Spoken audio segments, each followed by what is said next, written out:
Muito bem, meus irmãos, hoje nós vamos dar sequência aos nossos estudos nos 10 mandamentos. Hoje nós vamos falar a respeito do 4º mandamento. Vamos orar. Pai querido, nós pedimos que o Senhor nos abençoe nessa noite, que o Senhor nos fale através da Tua palavra, nos fortaleça, nos faça submissos à Tua lei, mais do que ser submisso a nós mesmos, aos nossos conceitos, às nossas verdades. Nos ajude, Pai, a sermos obedientes ao Senhor. Que o Teu Santo Espírito ilumine as nossas mentes, traga inteligência, entendimento, sabedoria, para que nós compreendamos a Tua palavra e nos submetamos a ela para a glória do Teu santo nome, Senhor. Em nome de Jesus. Amém.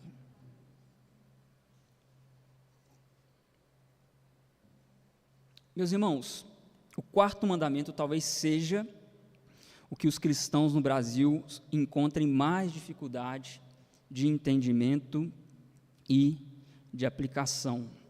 E isso pode estar envolvido com a própria cultura evangelical, a cultura evangélica, que nós estamos envolvidos aqui no Brasil. E isso se soma com o desprendimento que as pessoas, de modo geral, têm com as suas congregações, né?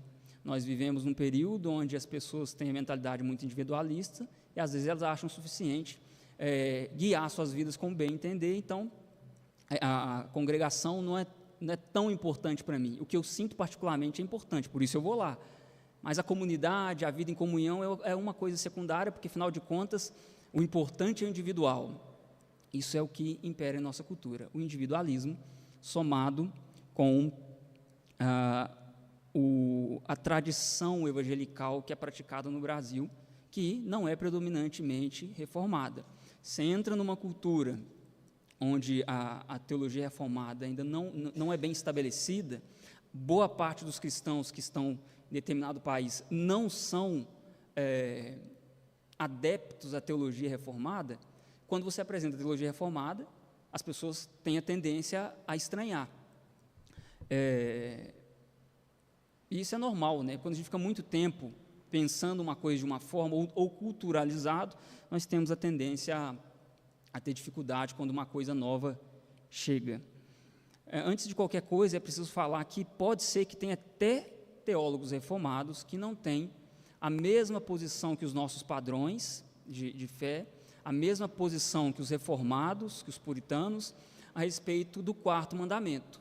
Ainda assim, eu preciso alertar os irmãos que a fala de pastores famosos não significa completamente o que representa a teologia reformada ou o que representa a teologia bíblica em si, ou o pensamento daqueles que defendem a teologia reformada como a perspectiva mais bíblica a respeito das coisas, a respeito de como proceder em tudo, né?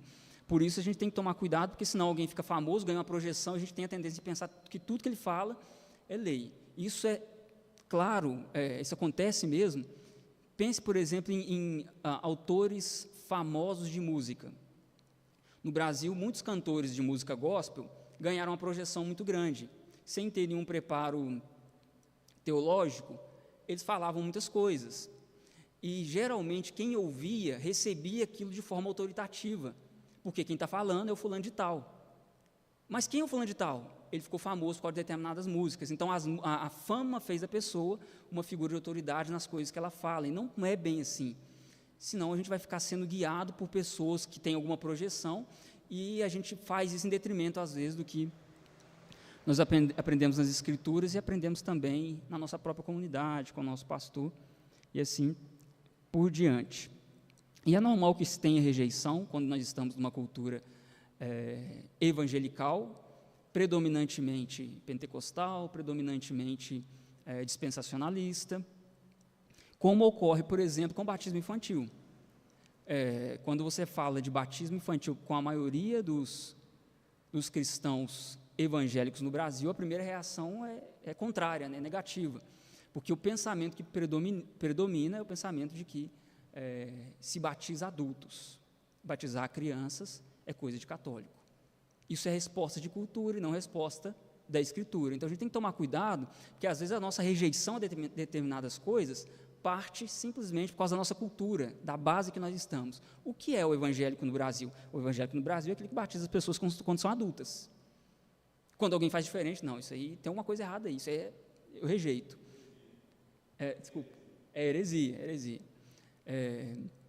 Isso é catolicismo disfarçado. Algumas pessoas dizem assim, né?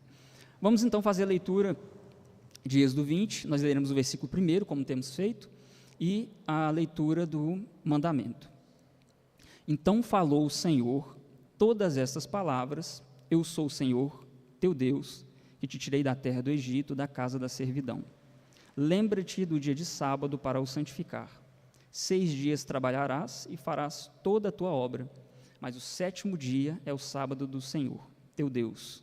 Não farás nenhum trabalho, nem tu, nem teu filho, nem tua filha, nem teu servo, nem tua serva, nem teu animal, nem o forasteiro das tuas portas para dentro, porque em 6 dias fez o Senhor os céus e a terra, o mar e tudo o que neles há, e ao 7º dia descansou. Por isso o Senhor abençoou o dia de sábado e o santificou. Só para nós iniciarmos aqui, para os irmãos já entenderem bem, quando nós temos a tradução para sábado aqui, a gente liga muito a palavra sábado ao dia, né? Mas a palavra sábado significa descanso, o dia de descanso. Então, a gente precisa ter isso em mente, porque a gente associa primeiramente ao dia sábado, esquece que a palavra significa isso.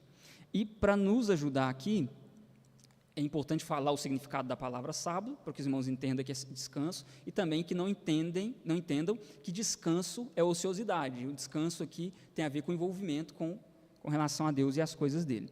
Para complementar a nossa leitura aqui, nós vamos ler um mandamento agora também, só que no outro texto que ele aparece, que é o texto de Deuteronômio, capítulo 5, e vamos notar a diferença que tem entre um e outro. Capítulo 5, versículo 12 a 15. Guarda o dia de sábado para o santificar, como te ordenou o Senhor teu Deus. 6 dias trabalharás e farás toda a tua obra, mas o 7º dia é o sábado do Senhor teu Deus.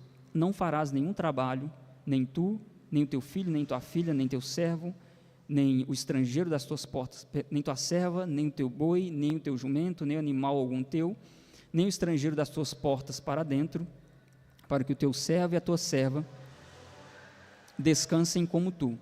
Porque te lembrarás que foste servo na terra do Egito, e que o Senhor teu Deus te tirou dali com mão poderosa e braço estendido, porque o Senhor teu Deus te ordenou que guardasses o dia do Senhor. Primeira coisa que a gente tem que notar no texto anterior, que ele começa com lembra-te. O fato dele começar com lembra-te aqui já tem que chamar-nos a atenção para o fato de que você se lembra de coisas que você já sabe, né? Eu já soube, eu já teve contato. Isso significa que a lei que eles receberam aqui não era novidade para eles, não era uma inovação da parte de Deus, e nós veremos, existe um texto bíblico que fala, que apresenta Deus falando a respeito do sábado, ainda antes da entrega dos 10 mandamentos. É importante a gente notar aqui também, nesse texto de Êxodo, que a justificativa dada aqui para o 4º mandamento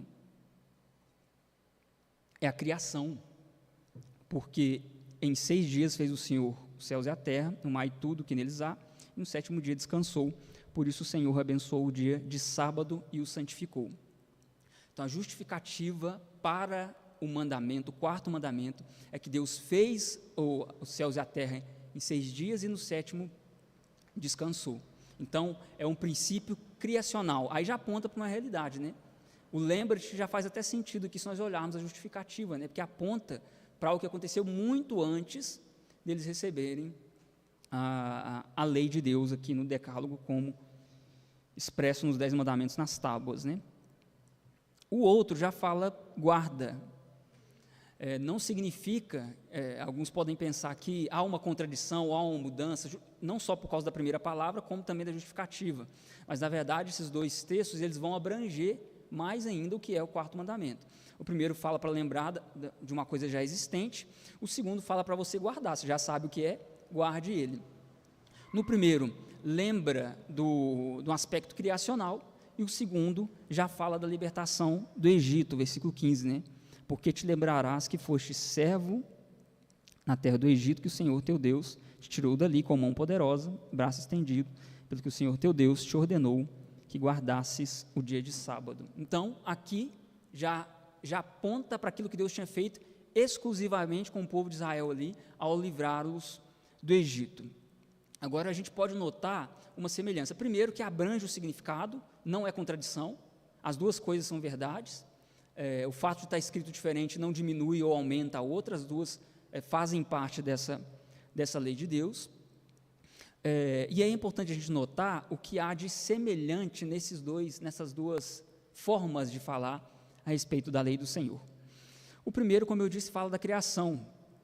O que é a criação? Uma grande obra de Deus, né? Depois de uma grande obra de Deus, Deus instaura o descanso, ele descansou. Libertação do Egito não foi a mesma coisa? Deus faz uma grande obra, não comparada com a criação, né? Uma obra gigantesca, mas ele faz uma grande obra de libertação do povo do Egito, e aqui Deus fala novamente, guarda o dia de descanso para o santificar. E aí, eu já vou adiantando, isso aponta para uma outra grande libertação. Qual outra grande libertação é essa? A libertação dos nossos pecados. Essa, de fato, também foi uma grande libertação. Uma vez libertados, agora libertados do pecado, que era o pior carrasco que tínhamos, muito mais do que o Egito, a ordem permanece a mesma. Lembra-te do dia de descanso para o santificar. E é importante, além disso, só para nós analisarmos o texto também, é semelhante quando fala a respeito do servo, da serva, do filho, da filha, do estrangeiro, e isso também para nos mostrar que abrangia não só o povo de Israel, não só os senhores, mas também os servos, e também estrangeiros que porventura tivessem ali. Todos eles também deveriam guardar esse mandamento. A importância do Shabá, ou do descanso no Antigo Testamento, é vista nas diversas vezes em que é citado, e de acordo com o teólogo Victor Hamilton, é mencionado na Torá, do tempo do Sinai em diante, mais do que qualquer outro mandamento, ao todo 11 vezes, além de várias outras menções passageiras. Então, essas menções passageiras são várias. Então, assim, no Antigo Testamento, meus irmãos, tem uma ênfase grandíssima para o quarto mandamento. Isso tem que chamar a nossa atenção, né? Porque ele faz parte do decálogo e, além de fazer parte dele, é assunto tratado por diversas vezes. E, além disso, a gente tem que notar que é o mandamento mais detalhado, né? Se você olhar no decálogo, é o que tem mais conteúdo expresso a respeito dele. O mandamento do Shabá é o único dos 10 que o Senhor claramente havia estabelecido antes de os israelitas chegarem no Sinai, é o que eu mencionei antes. Deus já havia falado com eles. Logo no episódio do maná no deserto, ele já havia ensinado ao povo sobre a singularidade do sétimo dia, o sábado. Então vamos abrir Êxodo 16.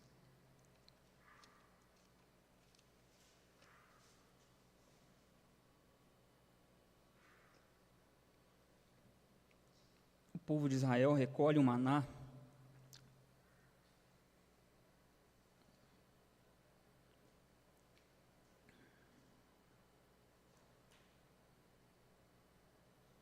ao sexto dia, colheram pão em dobro, 2 gômeres para cada um.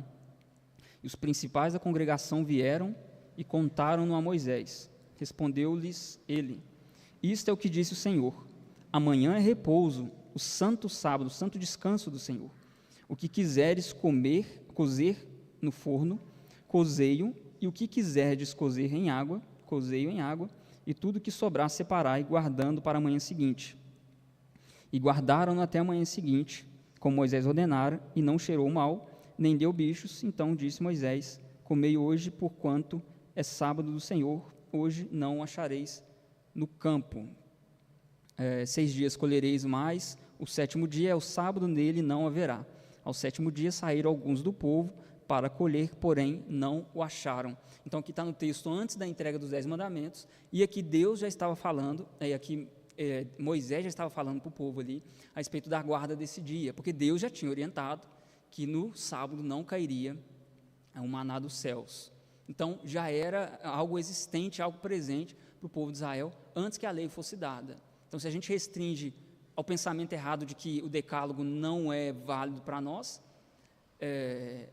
a gente esquece de olhar que ele já estava presente, esse elemento, e mais ainda, nós consideramos os 10 mandamentos válidos ainda para nós hoje. A questão é a aplicação deles, para que nós sejamos cuidadosos. E, além disso, é importante mencionar que o dia de descanso, né, é o único dia no calendário das atividades do povo de Israel, além do dia da expiação, em que todo trabalho era estritamente proibido, né? Então, até compara, até traz-nos um pensamento de que o dia da expiação já aponta para um outro lugar, né? Esse lugar é a redenção em Cristo Jesus, que era um dia semelhante ao dia da guarda do Senhor, porque também o povo parava de trabalhar, né? Em que são contrários, os que são contrários à prática deste mandamento, afirmam que uma vez que o Shabat foi um sinal da aliança de Deus com Israel, quando esse pacto foi cumprido em Cristo e na nova aliança, o sinal pactual foi anulado. Existem os que concordam que há um princípio moral permanente que exige que o povo adore corporativamente, mas não entendem que o dia todo deve ser guardado. Sem dúvidas, o Shabat tinha um significado especial para Israel, mas isso não significa que seu propósito universal se esgote. Qual cuidado nós precisamos ter para início de conversa? Nós não podemos lidar com o quarto mandamento como se fosse um mandamento diferente dos demais. Porque se olha para ele de forma diferente, não faz sentido porque Deus coloca ele junto com os 10. Então a gente olha para o quarto mandamento também, como a gente olha para os demais. Quebrá-lo é como quebrar: não matarás, não adulterarás, não terás outros deuses antes de mim. Porque é uma unidade, embora tenha diversidade de mandamentos, é uma unidade entregue por Deus. Então seria um problema interpretativo adotar os demais mandamentos, mas o quarto, simplesmente porque a gente acha que não é conveniente, a gente sacar ele do decálogo e dizer que ele não tem aplicação para nós também. O significado dele é permanente como os demais mandamentos. Antes de qualquer coisa, precisamos considerar o fato de que o quarto mandamento pertence à lei moral de Deus. Isso significa que o fato de ele estar presente no decálogo dá a ele significação que está para além de uma aplicação cerimonial. Agora, olha, esse é um outro problema, né? A gente não pode sacar ele de lá. Segundo, a gente não pode interpretar ele de maneira diferente dos demais. Porque os outros fazem parte da lei moral e eu pego o quarto e falo que é cerimonial? Não posso fazer isso. Porque só o quarto seria cerimonial dentro dos 10 mandamentos? Ele também faz parte da lei moral e ele precisa ser aplicado também em nossas vidas.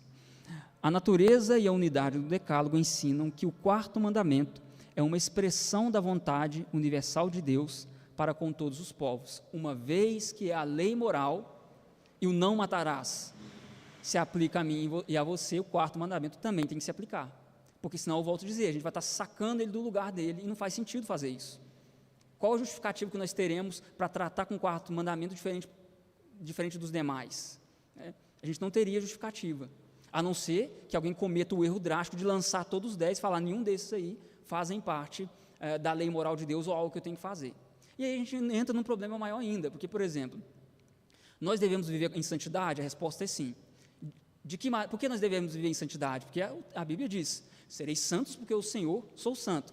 Como nós faremos isso? Aí a resposta para o como vai culminar para um caminho.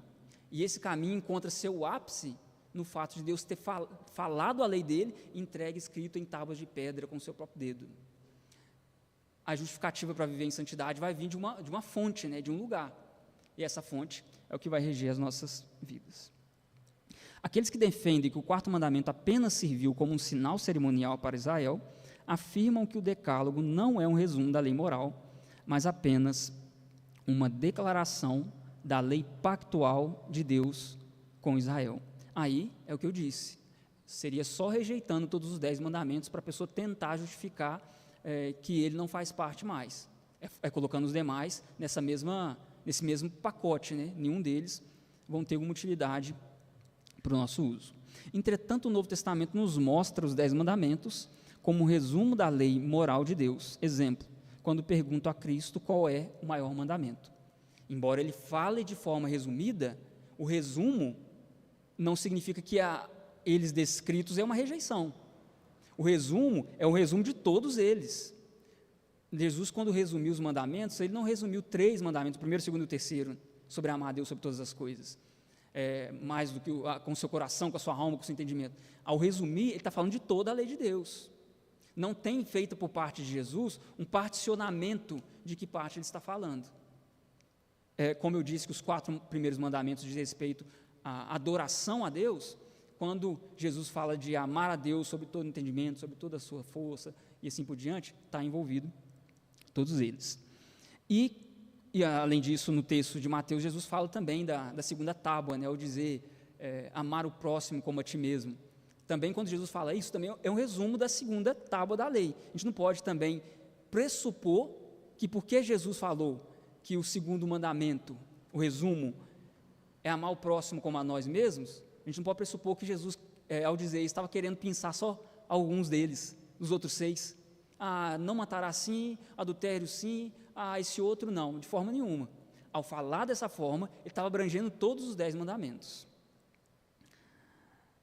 E Jesus baseia essa resposta nele, naquilo que ele encontra no Antigo Testamento. A resposta dele não foi baseada em uma criação de novidade, é coisa que Deus mesmo já tinha falado, porque o que ele disse em Mateus aqui, 22, era algo que estava baseado em Deuteronômio 6:5 e Levítico 19:18. Então, é o resumo da primeira e da segunda tábua, não excluindo nenhum deles, mas abrangendo cada um deles. E aí, Tiago vai falar da unidade dos mandamentos também, quando nós olhamos lá no capítulo 2 de Tiago, lá no finalzinho da Bíblia, Tiago capítulo 2,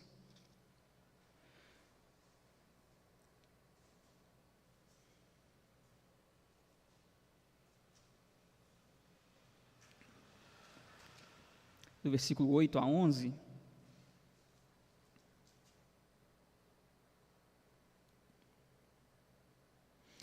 se vós, contudo, observais a lei régia segundo a Escritura, amarás o teu próximo como a ti mesmo, fazeis bem. Se todavia fazeis acepção de pessoas, cometeis pecado, sendo arguidos pela lei como transgressores. Pois qualquer que guarda toda a lei, mas tropece em um só ponto, se torna culpado de todos.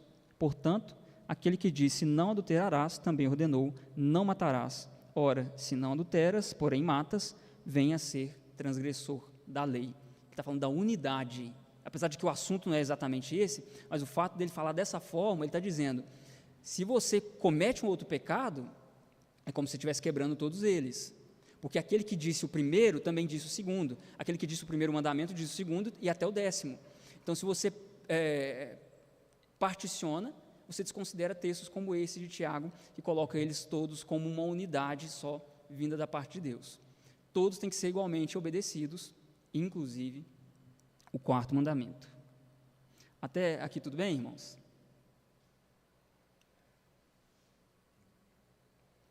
O fato de Jesus ter citado vários mandamentos significa que ele reconhece os 10 mandamentos como resumo da lei moral de Deus. Ele não precisaria necessariamente ter que citar todos, mas a própria teologia de Cristo e a teologia dos demais apóstolos mostra que a lei está em pleno vigor também no Novo Testamento.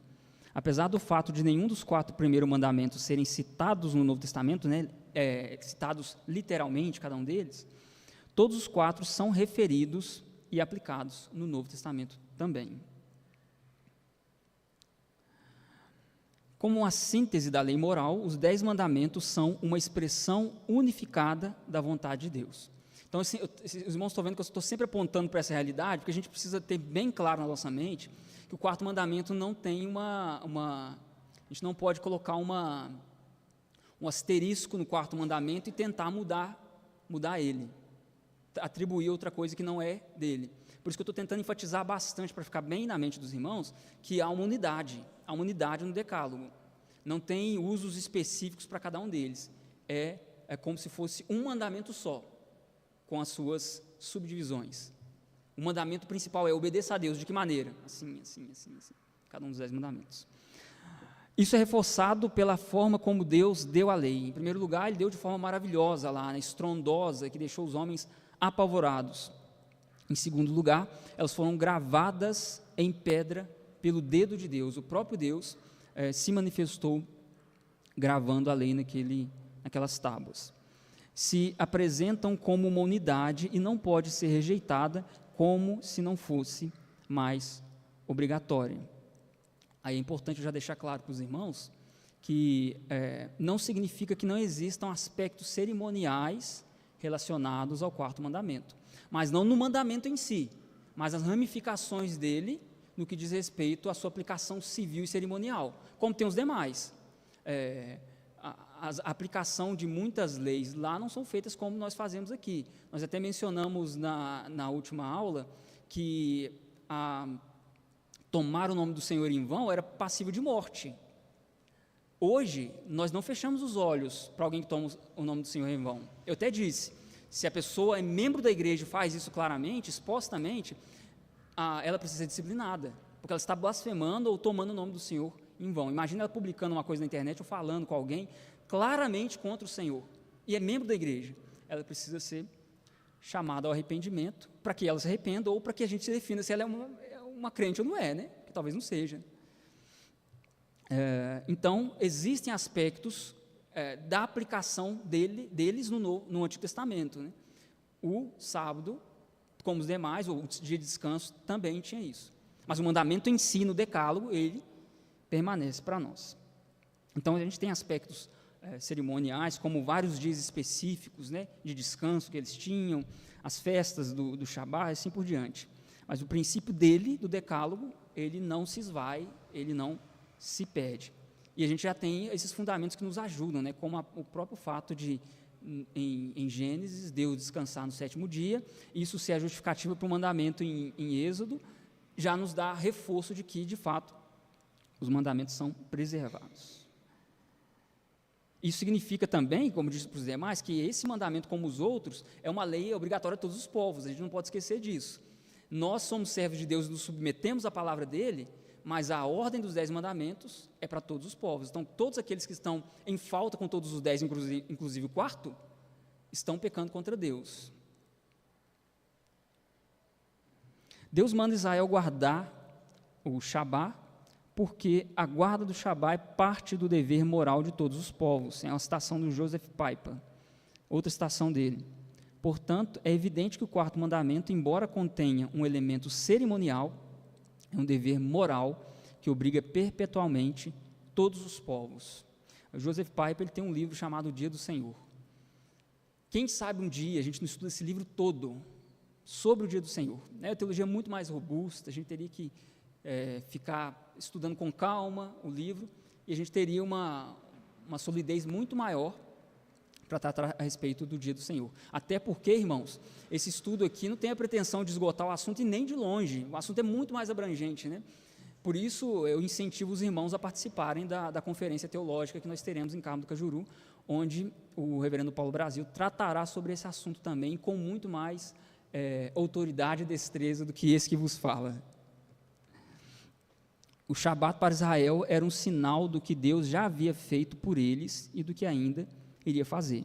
Além disso, era um meio para a obra santificadora de Deus na vida do povo. Então, o que Deus já havia feito, a libertação, mas também está relacionado a olhar para o futuro, né? Um descanso futuro que Deus daria. A começar pelo próprio descanso na terra prometida, que eles chegariam, mas mais do que esse descanso que é transitório, e de fato foi transitório, porque eles perderam por causa do pecado, né? O descanso futuro é aquele que Deus daria através da redenção, de uma vez por toda, dos seus pecados. O Shabá continua a ser um sinal para o povo de Deus no Novo Testamento. É importante voltar no anterior, né? Além disso, era um meio para a obra santificadora de Deus na vida do povo.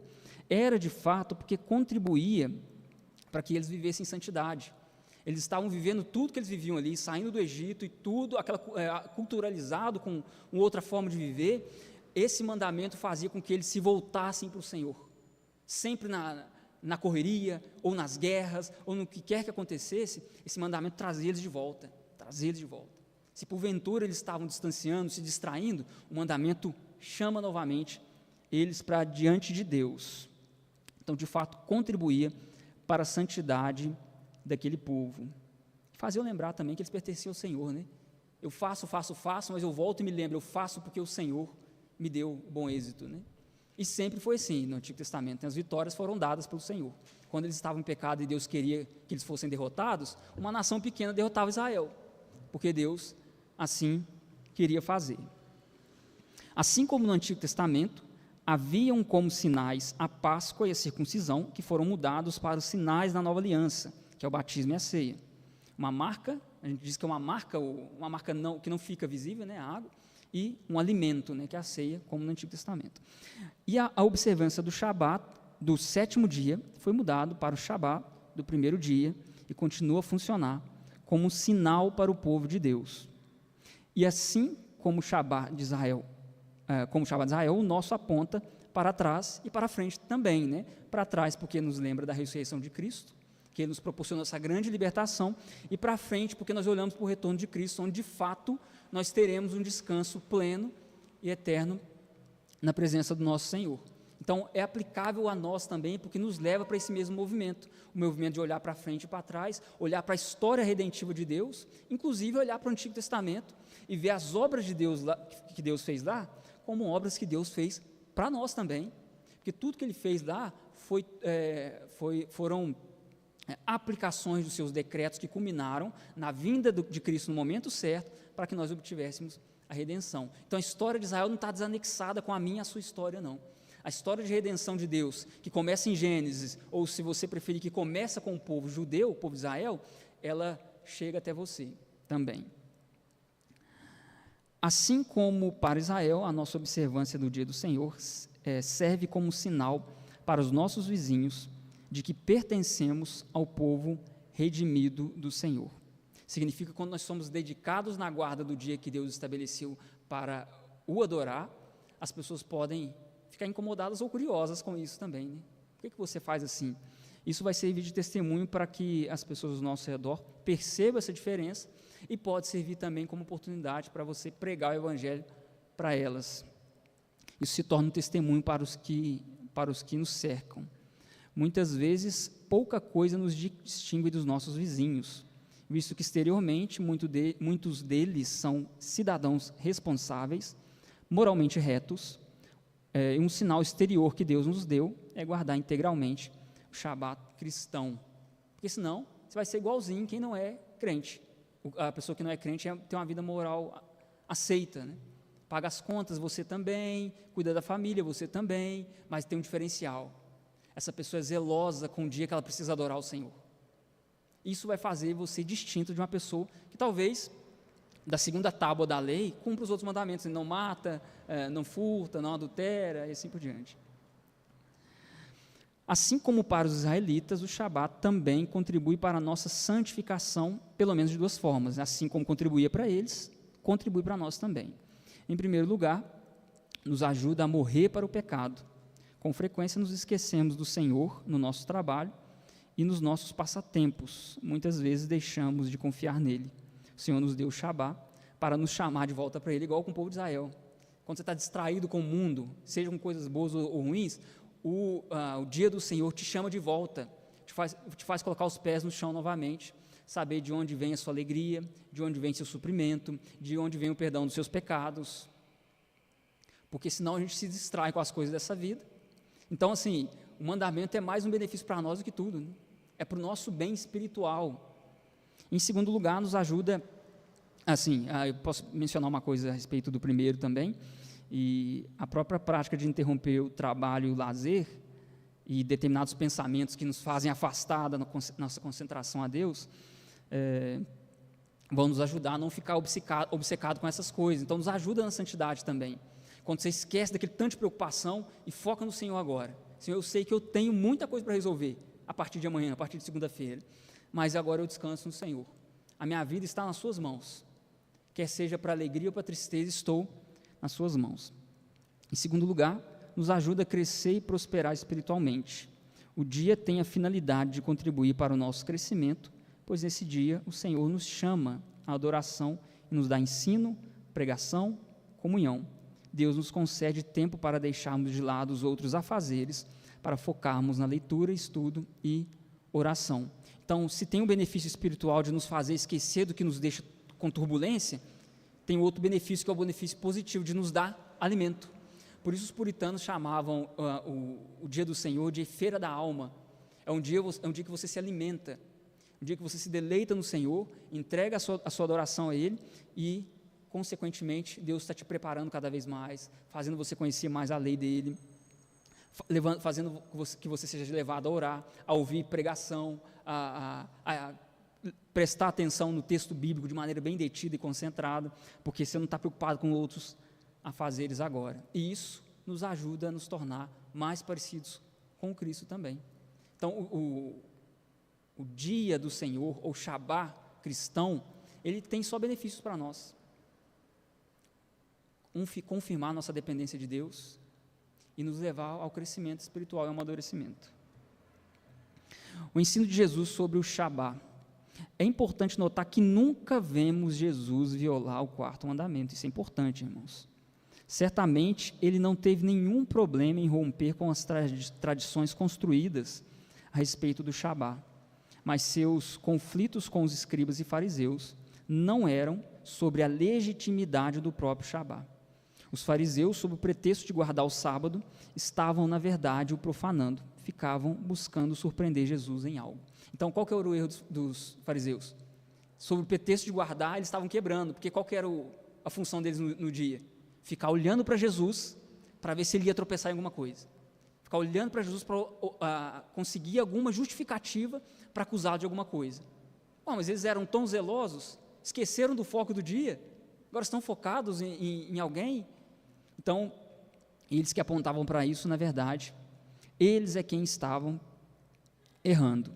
E além disso, nós temos aí o texto de, não custa nada lembrar, Mateus 5,17, que o texto em que Jesus diz que não veio revogar ou abolir a lei, mas cumprir. Se ele não veio abolir a lei, significa que elas permanecem também. Nós temos alguns textos bíblicos relacionados a problemas que os fariseus estavam causando por causa do sábado, como aquele episódio em que os discípulos de Jesus estavam colhendo espigas, e era um sábado. E aí o que Jesus diz para eles, para os fariseus? Vocês nunca leram o que Davi fez quando se viu em necessidade e teve fome? Esse texto está lá em Marcos 2,25. A necessidade de Davi e dos homens dele fez com que ele comesse dos pães da preposição. E possivelmente era o dia de trocar os pães e colocar pães novos, né? Mas o foco é que Davi não fez nada de errado, porque era uma obra de necessidade, eles estavam em guerra, e Deus não se desagradou com esse fato, porque afinal de contas Davi era ungido do Senhor e estava sendo drasticamente perseguido. Então ali era uma necessidade, e ele precisava daquele alimento. Aí nós temos outros textos, como aquele que Jesus cura um homem da mão ressequida, né? Tem versões que falam mão ressequida, né? Ou com a mão mirrada, acho que tem uma versão que fala mirrada também. Jesus cura aquele homem no sábado, e aí também isso provoca o incômodo dos fariseus. Jesus quebrou o sábado ao curar? De forma nenhuma, porque é lícito fazer o bem nos sábados? É lícito fazer o bem no dia de descanso? Sim. Então é uma obra que se pode fazer no dia do Senhor, obra de misericórdia. E o outro texto é aquele texto que Jesus cura um homem com hidropsia, que era um tipo de doença que a pessoa ficava inchada ou coisa do tipo assim, por causa de retenção de líquido, é alguma coisa dessa ordem. E Jesus cura ele também no sábado. Nós não podemos usar textos como esses para dizer que Jesus quebrou o sábado ou Jesus aboliu o sábado, porque ele estava fazendo elementos que devem sim estar presentes no dia de descanso: misericórdia e necessidade. Se Jesus tivesse contrariado a lei de Deus, ele teria sido desacreditado como Messias, porque o Messias seria mesmo o cumpridor da lei.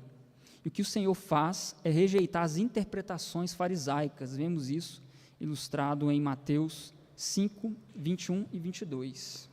Vamos abrir lá.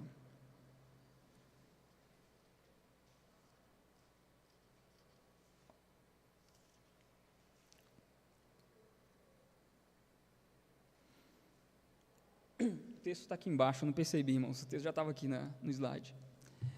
Eu, porém, vos digo que aquele que sem motivo se irá contra o seu irmão, estará sujeito a julgamento. E quem proferir um insulto a seu irmão estará sujeito a julgamento do tribunal. E quem lhe chamar tolo estará sujeito ao inferno de fogo. Jesus dá o significado mais profundo da lei. O que os fariseus estavam fazendo era encher a lei de penduricalhos para ofuscar a abrangência do significado da lei para aspectos internos. Externamente, eles estavam cumprindo o mandamento de não matar, mas o desejo interno de desejar a morte do outro, coisa que eles mesmos fizeram com Jesus e efetivaram o plano. Mas Jesus abrange o significado ao invés de restringir, diminuir. Então, se Jesus faz isso, significa que o quarto mandamento seria minimizado se os demais alcançaram uma proeminência ainda maior, mais profunda, com a explicação de Jesus. Então, Jesus vai no âmago da lei e apresenta o entendimento correto dela. Não podemos simplesmente ignorar esse mandamento. Como povo resgatado por Deus, temos a responsabilidade de discernir como aplicar essa diretriz divina nas nossas vidas e nas nossas famílias. Devemos estudar esse mandamento procurando discernir os princípios da lei moral de Deus. Com esse objetivo em mente, devemos orar para que Deus seja glorificado em nossa vida e por nosso testemunho. Então, é um apelo, meus irmãos, para que nós não olhemos para esse mandamento de uma maneira diferente para com a forma como nós olhamos para os demais.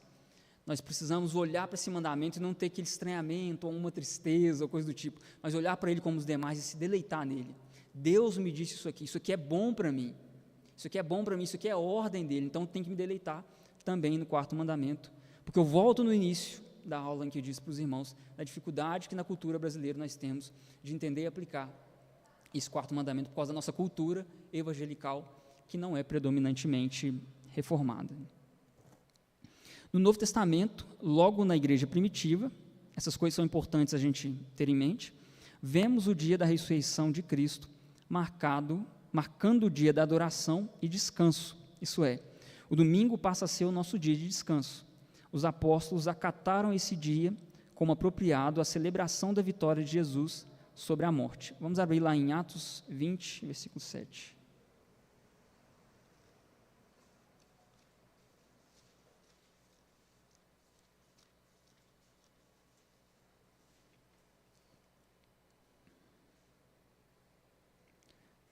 No primeiro dia da semana, estando nós reunidos com o fim de partir o pão, Paulo, que devia seguir viagem no dia imediato, exortava-os e prolongou o discurso até meia-noite. Então, note, nesse dia, Paulo prolongou o discurso. Ele já faria o discurso, mas ele prolongou, né? O que Lucas especifica aqui é que ele prolongou o discurso, mas o fato é que ele estava pregando esse dia.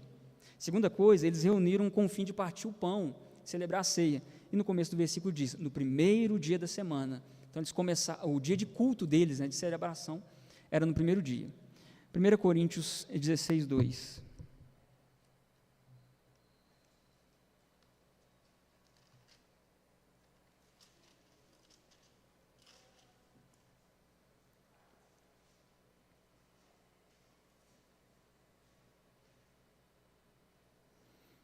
Vamos ver o versículo 1º e 2º.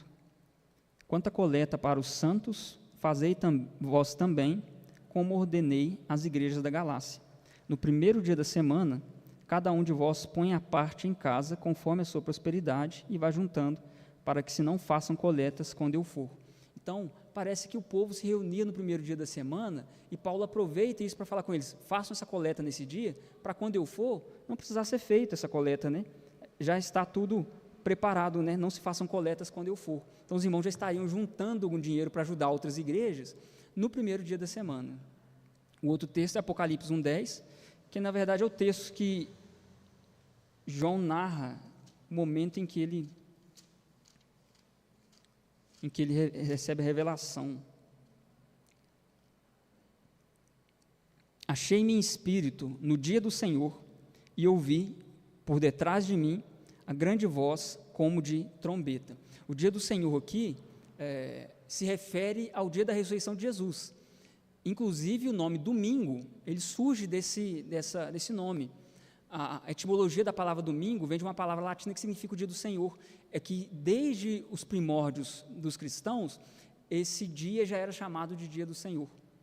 E o nome aportuguesado, ou primeiro em latim, mas depois português, se tornou domingo. Então, o próprio termo que nós usamos hoje para se referir ao primeiro dia da semana, já é uma alusão ao dia do Senhor, ao fato de que os cristãos usavam esse dia para adoração, e era o dia que o Senhor ressuscitou. Eu pus até aqui a palavra em latim, dies dominicus, que significa dia do Senhor, que foi traduzido para domingo para nós. O Senhor ressurreto encontra seus discípulos no primeiro dia da semana. João 20, 19.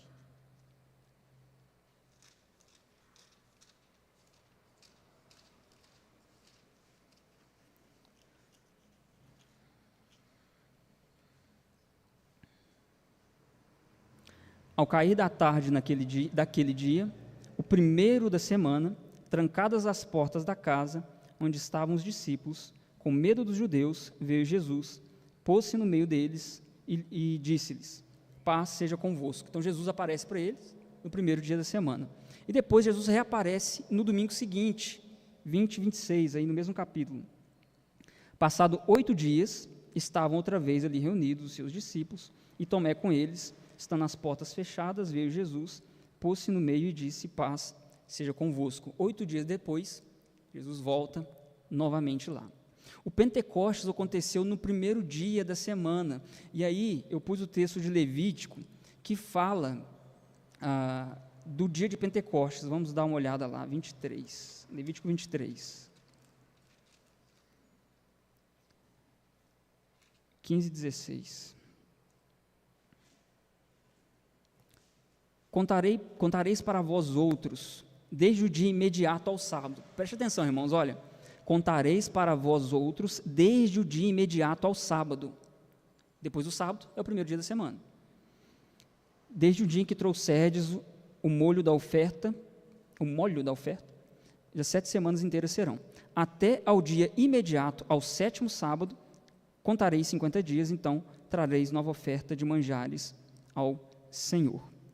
Então, meus irmãos, o Pentecostes também era celebrado no domingo. E Jesus vem realmente nesse período. Né? Jesus vem. No Pentecostes, o Espírito Santo desce também no domingo. E isso para nós tem que transmitir algum tipo de mensagem, algum tipo de instrução, que de fato esse dia é o dia que agrada a Deus para que nós nos reunamos em adoração. Justino Marte, aí outras informações importantes. O apologista do segundo século ainda, no segundo século, disse que a igreja se reunia para o culto no domingo, o primeiro dia da semana. O Didaquê, o manual da igreja no início do segundo século também, era um manual em que temos acesso até hoje, que tem informações de como a igreja procedia naquela época, usou o dia do Senhor para descrever esse dia de adoração coletiva. Inácio, um dos pais da igreja, disse no final do primeiro século: os cristãos não mais observam o Shabat, mas direcionam sua vida para o dia do Senhor, no qual nossa vida é revigorada por ele e por sua obra, mostrando como houve essa transição da guarda de um dia para o outro, pelos cristãos logo no início. O presbítero Solano Portela esclarece: os escritos da igreja primitiva, desde a epístola de Barnabé, 100 anos depois de Cristo, até as obras do historiador Eusébio, 324 depois de Cristo, confirmam que a igreja cristã inicialmente, formada por judeus e gentios, guardavam conjuntamente o sábado e o domingo. Essa prática foi gradativamente mudando para a guarda específica do domingo, na medida em que se entendia que o domingo era propriamente o dia de descanso, em substituição ao sábado. De forma semelhante, a circuncisão e o batismo foram conjuntamente observados a princípio, existindo depois a preservação somente do batismo na igreja cristã. Portanto, o domingo não foi estabelecido pelo imperador Constantino no século IV, como afirmam os adventistas. Constantino apenas formalizou aquilo que já era a prática da igreja. Como observar o 4º mandamento, devemos entender e ter convicção de que esse é um chamado à adoração, onde nós deixamos nossas atividades diárias e nos envolvemos com atividades públicas e privadas de devoção. Voltando ao que eu disse para os irmãos sobre os primeiros 4 mandamentos, né? O primeiro mandamento fala sobre quem adorar, o segundo fala de que forma adorar Ele, né? Você não vai ter outros deuses, você não precisa de imagens, você não precisa ver nada para adorar a Deus. O terceiro é a intenção que você adora, você não toma o nome dele em vão, você toma com verdade, com sinceridade. E o 4º mandamento é quando? Quando? não é apenas um costume ou algo opcional, é algo tão importante que faz parte da lei moral de Deus. Os puritanos entendiam que no dia do Senhor, deveríamos nos dedicar a atividades de adoração, mas também atividades de necessidade e misericórdia, como eu disse, né? Você não vai ver, por exemplo, pegar um policial e falar: policial, você tem que ir para a igreja, então, você é um cristão, mas você tem que vir para a igreja. Ele não pode deixar de cumprir a função dele na escala dele, porque são obras de misericórdia e obras de necessidade, igual médicos e coisas assim. Arthur Pink resume as 3 classes de trabalho que se encaixam no Santo Shabá. Trabalhos de necessidade, que são aqueles que não poderiam ter sido feitos no dia anterior e que não podem ser relegados para o dia seguinte, como cuidar do gado. Trabalhos de misericórdia, que são aqueles que a compaixão requer que desempenhemos para com outras criaturas, como ministrar aos doentes. Trabalhos de piedade, que são o culto a Deus em público e em privado. Ele até mencionou sobre o cuidar do gado, né? Retireiro não tem folga, né? Quem mexe com retiro de leite, né? Pessoas que trabalham tirando leite não tem folga, não tem como, porque dizem que nem pode, porque a vaca adoece, né? Ela inflama, coisa do tipo. Ele não tem o que fazer. Ele precisa, então, ser diligente para como se organizar, para não deixar de congregar. Eu sei que, geralmente, eu não entendo muito bem, mas eu imagino que isso seja feito bem cedo, né? Ele consegue se organizar, mas o fato é que eu sei que eles têm que fazer isso todo dia, e muitas vezes pode ser uma obra de necessidade também, porque não tem como deixar de fazer, né? Trata-se de um dia inteiro de adoração a Deus de uma maneira singular, a qual não temos como realizar da mesma maneira os outros dias em que estamos trabalhando, né? Um dia singular mesmo. De acordo com Charles Hodge, a santificação requerida por Deus consiste não meramente na cessação das atividades mundanas, mas também na consagração do dia às funções religiosas, né? Senão pode parecer que é ociosidade, né? Eu deixei minhas atividades, então eu fico o dia todo dormindo. Mas o descanso aqui é o deleite no Senhor, né? Então, você deixa as atividades seculares, né, as atividades recreativas ou laborais, e se movimenta em direção à adoração a Deus. Como observar o 4º mandamento? Usando o dia significativamente. Se você se prepara devidamente para o dia do Senhor, haverá menos tarefas caseiras para serem feitas no domingo. Isso aqui eu peguei... Não, é outra parte que eu peguei de um outro lugar. Revise o sermão ou estudo dominical que você ouviu na parte da manhã e envolva os seus filhos nisso, né? Meditar naquilo que foi dito mais cedo. Eu lembro que tinha uma pessoa lá na igreja de São João del Rei, e nem era membro lá, ele morava fora e às vezes estava lá. E eu lembro que às vezes eu pregava e ele falava depois assim: eu estava lá em casa conversando com a minha família sobre aquilo que você falou. Eu achava que tão interessante, né? Olha só, eles estão conversando em casa sobre o que eles ouviram na igreja. Isso é uma prática muito, muito boa. E envolver os filhos nisso é importante para você incentivá-los à fé também. Tem momentos de devoção particulares e com a família. Use o tempo para exercer hospitalidade. O pastor de São João del Rei, o reverendo Alexandre, um grande amigo meu, ele faz muito isso. Tem um casal que precisa se deslocar de uma outra cidade, porque não tem igreja presbiteriana lá, eles têm que ir para São João del Rei. E ele sempre recebe eles em casa, às vezes outros irmãos também. São obras de hospitalidade e que eles aproveitam para desfrutar mais do dia do Senhor nesse dia, né? Então, nós podemos aproveitar para exercer comunhão com os irmãos também.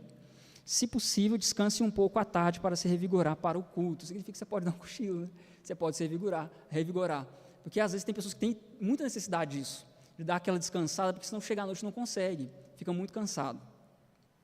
Além disso, tem outras coisas que nós podemos fazer, como preparar ou adiantar algumas refeições para não ficar tudo para o domingo, porque pense numa mãe de família que as pessoas têm a expectativa de que se tem um banquete no domingo.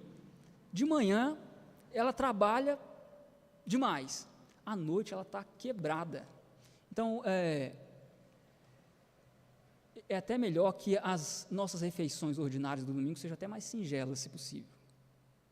Se o nosso foco nesse dia é adorar a Deus, ou que preparemos mais aquilo que for possível no dia anterior, para que no domingo esteja tudo bem adiantado, para que porque às vezes a mãe ou a mulher da casa, ela não trabalha fora, ela trabalha em casa, então aquilo que ela faz todo dia na semana, ela faz no domingo também, às vezes mais ainda, e aí ela acaba sendo prejudicada no dia do Senhor. E aí entra outras coisas que podem auxiliar nisso, os filhos ajudar a mãe lavando louça, ajudando, aprendendo a cozinhar para fazer alguma coisa para aliviar o trabalho dela, porque se o trabalho ordinário dela já é aquele, os outros membros da família têm que ajudar para que ela guarde o dia do Senhor também. Conclusão. Essas conclusões eu peguei de um teólogo chamado Fernando Angelim. Observamos, que eu acho que é uma síntese, né, do que eu quero dizer aqui. Observamos a lei moral na nova aliança, não como uma tentativa de salvar-nos a nós mesmos, mas por amor a Deus, que nos amou primeiro. O dia de descanso para adorar a Deus foi algo instituído por Deus na criação. E o Shabat não foi feito apenas para o judeu, mas para o homem. Hein? Sábado foi feito para o homem, não o homem para o sábado. Jesus disse isso, né? É um deleite para nós, é um presente que Deus deu para nós. O quarto mandamento também possui um aspecto cerimonial que foi cumprido. Entretanto, o aspecto moral da lei, que é guardar um dia em 7, permanece. A guarda do primeiro dia da semana, o domingo, como o dia do Senhor, reside em 2 aspectos principais. O Senhor é maior do que o sábado, e o Senhor ressuscitou nesse dia, como as Escrituras afirmam. Os apóstolos reuniram-se nesse dia. Em Apocalipse, o termo dia do Senhor é mencionado, os documentos dos primeiros cristãos mencionam esse dia, e os mártires cristãos observaram esse dia, e as grandes confissões reformadas também mencionam o dia do Senhor como o primeiro dia da semana. Como eu disse, eu não estou focando muito nas confissões aqui não, isso a gente planeja fazer no outro momento. O descanso do dia do Senhor não é total inatividade, mas é descansar em Deus enquanto você o serve adorando, ajudando ao próximo e fazendo o que Jesus fez. Temos no Senhor Jesus, e não nos fariseus, o modelo de como guardar o quarto mandamento. Assim como há uma prescrição de que se descanse um dia, há uma diretriz implícita que se trabalhe 6. Os outros 6 devem ser trabalhados. Para que não haja ociosidade, a gente entra em dificuldade porque está sendo omisso com relação a correr atrás daquilo que nós precisamos fazer, nosso trabalho mesmo. O dia do Senhor deve ser para o crente um deleite, o antegozo do descanso eterno, e não um peso. O dia do Senhor tem que ser uma alegria, ir à igreja tem que ser algo prazeroso, dedicar esse dia para o Senhor tem que ser algo que me alegra, porque deleitar-me no Senhor, isso tem que ser, não tem como isso ser para um cristão algo negativo, né? Uma vez que Deus é aquele que te resgatou, que te salvou, se você se deleita muito mais em coisas secundárias do que no Senhor, você deixa de lado o bem mais precioso. E nós devemos lembrar que quando Cristo voltar e instaurar novos céus e nova terra, que nós faremos para sempre, é um deleite eterno. Por isso, o dia do descanso, o Shabat, é um antegozo daquela alegria completa que nós teremos quando Jesus se manifestar. Então, meus irmãos, esse mandamento fala do nosso compromisso com nossa adoração dedicada a Deus, no que diz respeito a... É um mandamento que fala sobre congregar. Se tem um mandamento que fala sobre congregar, é o quarto mandamento. Por isso, ser desigrejado não cabe na teologia bíblica. Nós somos chamados por Deus a nos unirmos como povo de Deus e adorarmos a Ele nesse dia, e precisamos então nos organizar para que esse dia seja guardado bem. E aí cabe algumas outras aplicações rápidas aqui. O dia do Senhor não é a hora do Senhor, porque se nós pensarmos que é a hora do Senhor, nós pensaremos que o dia do Senhor é só o culto, aí seria hora ou horas do Senhor. O dia do Senhor é o dia completo, significa que desde antes de começar o dia do Senhor, meu coração já tem que estar assim, estou ansioso porque está chegando o dia de adorar o Senhor com meus irmãos, um dia de me deleitar nele. Domingo agora nós temos ceia, né? Isso tem que provocar na gente assim uma ansiedade positiva, né? Nós celebraremos a ceia nesse domingo e preparar o nosso coração para começar o dia do Senhor, domingo, para se deleitar nele, de amanhecer com o pensamento voltado para o Senhor, e ir na igreja, aprender, comungar com os irmãos, participar da ceia, ouvir o sermão, e nesse espaço de tempo, né, porque na nossa cultura nós temos atividade de manhã e à tarde, nesse espaço de tempo no meio, nós podemos usar também para devoções a Deus, inclusive, como eu disse, talvez para você descansar um pouco, para fazer bem a sua adoração da noite, né? O Joseph Piper, no livro dele, até fala alguma coisa assim, tem pessoas que precisam dar uma caminhadazinha, para ficar um pouco alerta, não é caminhada de muitos quilômetros, ou um exercício, é aquela caminhada tranquila, tem pessoas que vão precisar de fazer isso, porque elas se sentem mais alertas, mais dispostas para a adoração, então, ela faz isso para adorar o Senhor melhor. Então, Concluindo, irmãos, esse dia tem que ser um dia pensado por nós, não tratado com indiferença. Como eu posso usar o domingo como um dia de adoração completa a Deus em tudo que eu vou fazer? Seja nas adorações, nos momentos públicos, comunitários com a igreja, seja nos momentos particulares e familiares. Dessa maneira, nós estaremos obedecendo o quarto mandamento. E não exclua as obras de necessidade, obras de misericórdia e as funções de pessoas que têm por aí como policiais, médicos, retireiros, como eu disse, e coisas do tipo. Alguém tem alguma pergunta? Sim.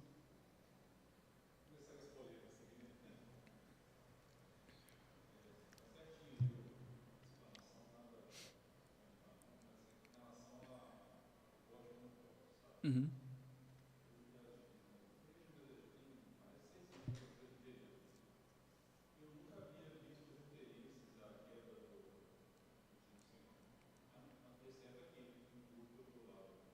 Uhum. É mesmo. Uhum.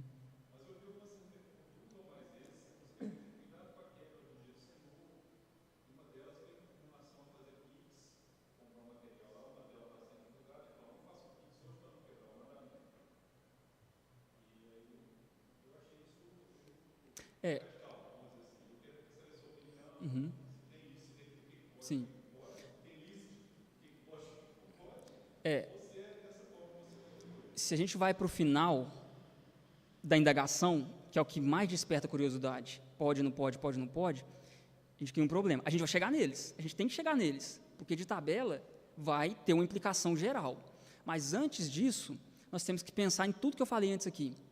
Tem coisas que eu poderia ter feito ontem ou deixar para amanhã?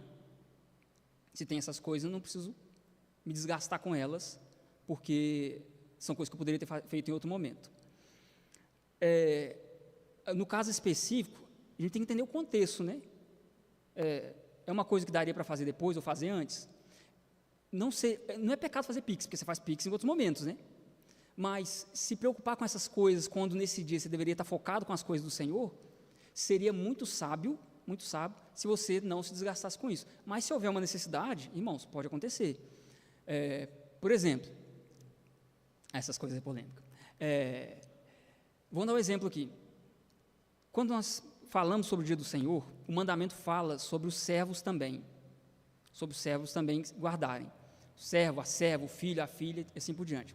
Isso significa que o povo de Deus precisa pensar nos prestadores de serviço nesse dia. Porque se nós entendemos que a guarda do dia do Senhor é um mandamento universal, para todo mundo, isso significa que eles precisavam guardar o mandamento também. E tem coisas que eu poderia ter feito no dia anterior. Por exemplo, o final vai aparecer um pode, não pode, mas a gente tem que entender o fundamento. Por favor, irmãos. O fundamento eu poderia ter abastecido meu carro no sábado e não abasteci por causa de preguiça, que eu deixei para depois, e fiz isso no domingo. Não é uma questão de pode, não pode, apenas. É uma questão de princípio. Não é sim ou não, mas por que eu deveria fazer isso quando foi negligência minha não ter feito isso antes? E um dia, que é um dia para guardar o Senhor, onde eu deveria promover para que o mundo faça o mesmo, eu vou aumentar a carga de trabalho para outras pessoas também. Então, significa que, aí vamos pensar numa outra possibilidade com relação a isso mesmo. Não deu mesmo. Seu dia no sábado aconteceu várias coisas, aquela correria, não deu o que fazer, e você precisa abastecer no domingo. Você abastece no domingo, porque abastecer em si não é pecado, mas existe um princípio por trás. O princípio é você se preservar nesse dia para adorar a Deus, o primeiro ponto, e o outro ponto é mostrar para o mundo que eles também precisam fazer isso. Então, quanto mais os serviços forem solicitados, mais o domingo será um domingo dedicado não a coisas secundárias, mas às coisas relacionadas ao Senhor. Sim, bom exemplo.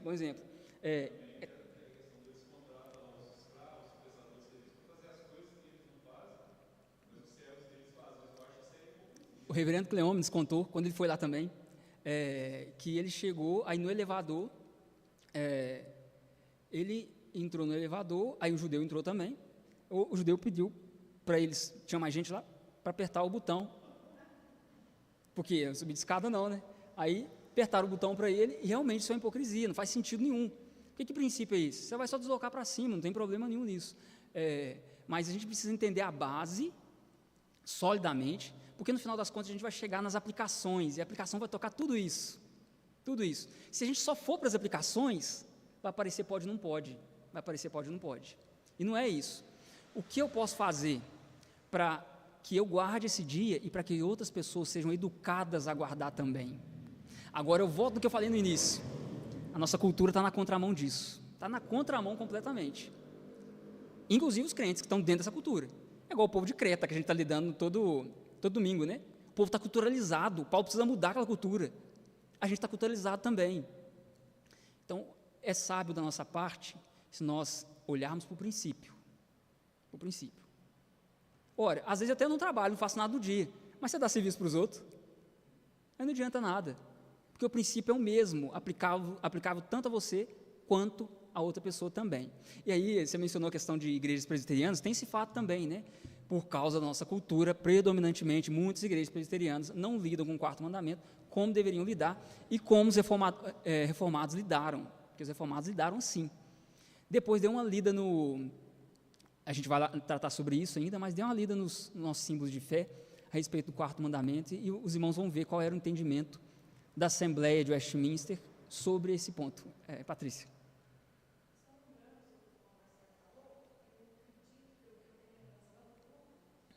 Desculpa, de onde? Tá.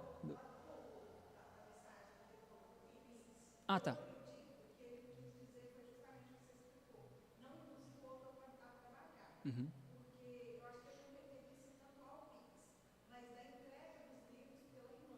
Uhum. Sim. Entendi. Entendi. Entendi, porque o princípio está aí, né?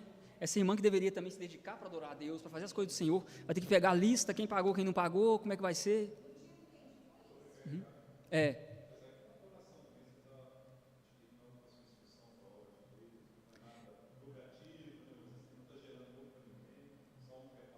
Sim, assim, a questão não é só o lucro, né? Mas você deslocar uma irmã que poderia não estar preocupando com isso hoje, para preocupar com isso agora, sendo que ela poderia fazer amanhã, né? Coisa do tipo.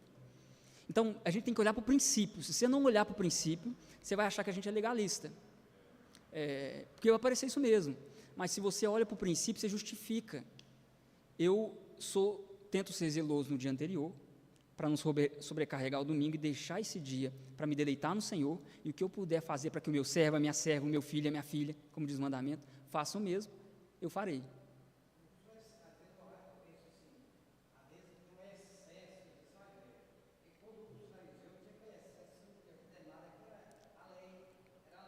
Uhum.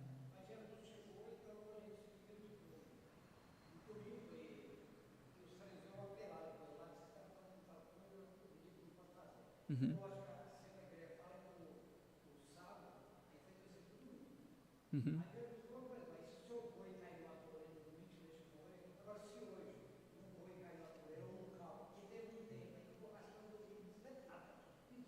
Uhum.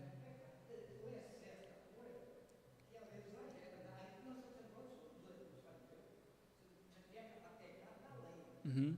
Mas a gente mas é o que eu disse sobre obras de necessidade e misericórdia.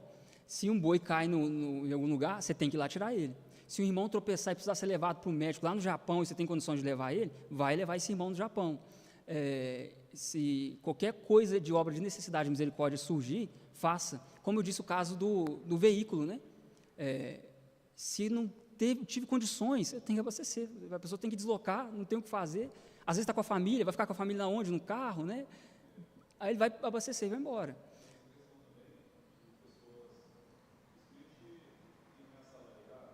Uhum.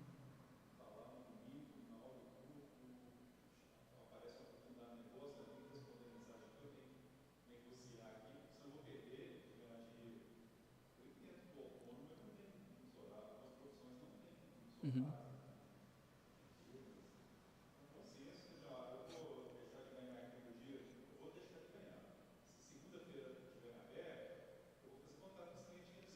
Uhum. Eu também acho. Uhum. Uhum. Sim, sim. A gente não pode esquecer que Deus é um Deus abençoador. E Deus abençoa a obediência. Deus abençoa a obediência. E, independente disso, a gente deve ser obediente. Mas, irmãos, por favor, entendam o princípio da lei, para que você não pense que é uma questão legalista. No final, na ponta da corda, você vai chegar nas coisas que você deve ou não deveria fazer. Só que a ponta da corda. Se você não entender tudo que tem antes, né, o princípio que sustenta isso, aí, de fato, né, você vai estar entrando no legalismo. Agora, esse tipo de coisa, o que Jesus criticou, por exemplo, foi esses comportamentos como os judeus ainda fazem hoje, como apertar o elevador para poder subir. Mais alguma coisa, irmãos? Não, né? Só na cabeça, só na mente, né? Mas que Deus nos abençoe, a gente possa estudar cada vez mais sobre isso e entender muito mais, para a gente amadurecer cada vez mais o nosso entendimento de que esse mandamento é um mandamento valioso e importante para nós também, e Deus é louvado com isso. Só para me finalizar, foca no dia do Senhor, em acordar e se deleitar nele, e servir Ele, adorar o Senhor. Olha para o aspecto positivo, né? Vou falar de novo, se a gente olhar para a ponta da corda, a gente vai, olha para o aspecto positivo. Eu, nesse dia, quero adorar a Deus. O que eu posso fazer para que eu encontre com meus irmãos na igreja, adore a Deus, faço isso em casa sozinho, faço isso com a minha família. Foca nisso. Aí os outros aspectos serão consequência, mas o foco é a adoração. Tá bom? Vamos encerrar agradecendo a Deus. Os irmãos me perdoem pelo tempo aí que passou, mas acho que é bom porque a gente interagiu bem aqui, né? Pai Santo, obrigado, Pai, por esse estudo que o Senhor nos deu o privilégio de fazer, de estudar. Pedimos que o Senhor abençoe nossas vidas e nos faça deleitar no dia do Senhor. Mais do que pensar do que pode, o que não pode, aí nós queremos priorizar o amor que temos por Ti, o deleite que nós queremos ter no dia que o Senhor nos chamou para Te adorar. Que nós amemos nos congregar, que nós amemos servir a Deus junto com os nossos irmãos, que nós amemos servir a Deus nas nossas vidas particulares e nas nossas vidas familiares, Senhor, para a glória do Teu santo nome. Leva-nos em paz para os nossos lares, livra-nos do mal e nos ensina a sempre louvar o Seu nome, para a glória sempre do Senhor, em nome do Senhor Jesus Cristo. Amém. Encerrado, meus irmãos.